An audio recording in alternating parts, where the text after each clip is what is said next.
Hey all! In this video, I'll be running through a few of my thoughts on the Crystal Empire Parts 1 and 2. There are a few different subjects I would like to cover, and they aren't really interrelated to one another, so this video will be broken up into 6 different sections. One thing I noticed in these 2 episodes is that they show another side to Twilight, one with a bit of an explosive side. At the very beginning of the episode, Twilight starts being her usual self, freaking out about her test Princess Celestia is about to give her. When Spike tries to console her, however, saying it's just a test, Twilight goes into rage mode and uses her magic to propel the entirety of the library into the sky. The fact that Spike also has a pillow suit and a tin helmet at the ready leads me to think that this happens quite often. Later in Part 2, Twilight is confronted by the door at the bottom of the pit. Every time Twilight tries to open the door, it moves to a different location on the wall. After a few attempts to catch it, Twilight once again goes into rage mode and shoots a bolt of black magic at the door, forcing it to stop. This sudden outburst of black magic shocked me, as Twilight got so angry that she either consciously or unconsciously used her new trick with black magic. I'm not entirely sure which one is worse. One other instance that comes to mind of Twilight losing her cool comes from Feeling Pinky Keen, and when Twilight fully evolves into a Rapidash. I'll make sure to keep an eye out for this side of Twilight when watching episodes in the future. Looking back on these episodes, we can find some major foreshadowing of events in Magical Mystery Cure. Right before Twilight appears in the throne room, Celestia and Luna are having a discussion about the power of the Crystal Empire. Right before Twilight walks in, Celestia talks about how if Twilight can overcome this challenge, then she will be that much closer to being ready. At the time this aired, none of us knew what she was talking about, but at the current time, it becomes very clear that she was foreshadowing to Twilight becoming a princess. Also, at the very end of Part 2, we see Luna and Celestia standing on the balcony watching Twilight's train depart. Luna summons up a black book with her magic, and she and Celestia look at each other and nod. This book was that of Star Swirl the Bearded's, and contained the spell that swapped around the cutie marks of the main 6 in Magical Mystery Cure. With this all said, Celestia has definitely been planning Twilight's coronation for a while, if not from the beginning. This makes me wonder what other things Celestia has been planning from the beginning. She might just turn out to be the biggest antagonist of the series all along. What I spent a good deal of time on when watching these episodes was trying to figure out when the Crystal Empire was actually around in the first place. The first thing that jumped out at me was when Celestia said that even her knowledge on the Empire was limited. Right off the bat, this statement shatters a whole pile of theories. I take this to mean that the Crystal Empire is older than Celestia. If that is the case, Celestia obviously hasn't been around forever like a lot of people think. In Part 1, there is a cutscene showing Celestia and Luna overthrowing Sombra, however. My interpretation of this is that when Celestia and Luna found the Crystal Empire, they spent some time gathering information on what happened, and then attacked Sombra. What they know about it was only what they had gathered before, because after they defeated Sombra, the curse kicked in and sealed away the Empire before they could learn anything else. This is getting into headcanon though, so I'll get back to fact. When AJ is guarding Twilight's fake crystal heart, a pony walks up and says that the fair is the best time she's had in over 1,000 years. This doesn't really bring up anything new to the table except confirmation that this all went down before Luna got banished. The last thing that interested me was that there was a train running to the Crystal Empire. This caught my attention because you don't just construct rail lines to anywhere, only to places important. Since the Crystal Empire wasn't around over the last 1,000 years, and only other thing around the end of the line was snow, we can infer that Equestrians have had locomotive technology for over 1,000 years. This is a great way to transition into my next segment, Advanced Technology in Equestria.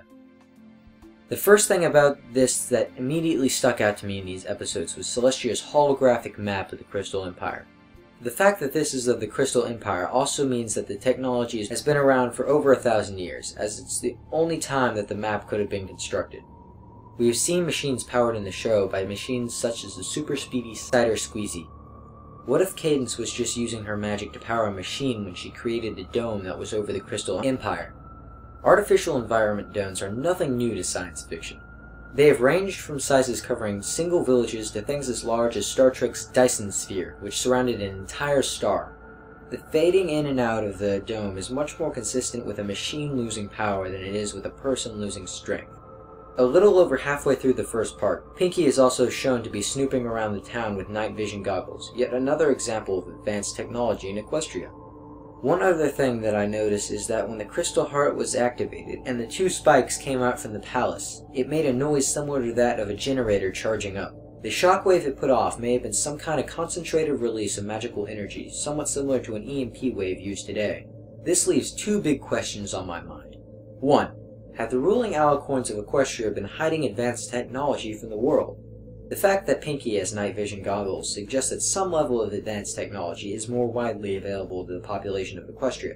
However, Pinky could have easily gotten them from Twilight, as we have seen her with advanced technology such as computers and other measuring instruments. Second question, what else is actually powered by machines?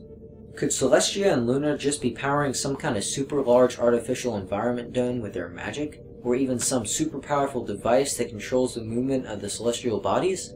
There's not enough info to say anything for certain, but there does seem to be more than meets the eye. Because I'm me, I have to throw out what you can learn about alicorns in here. The fact that Cadance couldn't keep up the shield around the Crystal Empire forever is further evidence that much like Celestia, Cadance is not all-powerful either. More on the lines of Cadance, one thing that caught almost everyone's attention was when one of the crystal ponies pointed at her and said, "Behold the Crystal Princess." I have heard at least 50 theories on this single sentence, so I will share a few that I believe can hold water. The first I was introduced to was the theory that Cadance was actually the Crystal Princess to begin with, but was the daughter of a Crystal King and Queen. When the Crystal Empire fell, she could have escaped to be found by the village that would eventually lead her to be found by Celestia. There's an alternative version of this where Cadance was actually in rule, and there was no king or queen. But all the story about historical Equestria believes me to lead that Celestia and Luna were the only alicorns up until they had their fight and Luna was sent to the moon, and Cadance was made an alicorn sometime while Luna was sealed away. Another way that I've heard things was that Cadance actually was the Crystal Princess, but is yet to be in the current place on her timeline. How does this situation straight out of Doctor Who occur? Time spells, my dear Watson. This theory works by saying that later in her lifetime, Cadance will use one of those time spells made by Starswirl to travel back in time and actually be the original Crystal Princess. While it's true that when Twilight used these spells, she could only stay in the past for a few moments, but a stronger magic user such as Cadance could possibly go back in time permanently. It's also possible that a spell invented in the future will allow for more permanent time travel. The one theory I have yet to hear is the simplest of them, however. It's safe to say that Cadance and Shining Armor had been in the Crystal Empire for at least 5 days before the rest of the main 6 arrived. In those days, it's not likely that their presence would have gone unnoticed by the Crystal Ponies. A few of the Crystal Ponies could have easily assumed that they were the new rulers of the Crystal Empire, and as such, addressed Cadance as their princess. Sometimes it is the simplest things that make the most sense. There are a few things I noticed in these episodes that don't really correlate with anything else, but are worth noting. Just for organization's sake, I'll note them in the order they occur.